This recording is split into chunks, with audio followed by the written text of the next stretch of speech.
RSP స్టోరీస్కు స్వాగతం. మీరు ఇలాంటి ఎన్నో తెలుగు కథల కోసం ఇప్పుడే సబ్స్క్రైబ్ చేసుకోండి మరియు పక్కనే ఉన్న గంట సింబల్ని టాప్ చేయండి. కుందేలు మరియు మాయా క్యారెట్.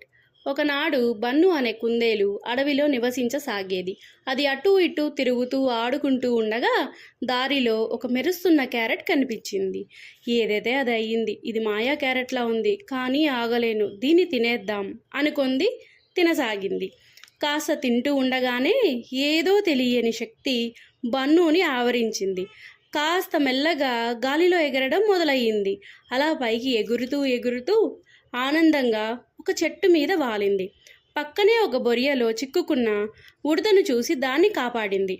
ఉడత బన్నుకు కృతజ్ఞతలు తెలియజేసింది.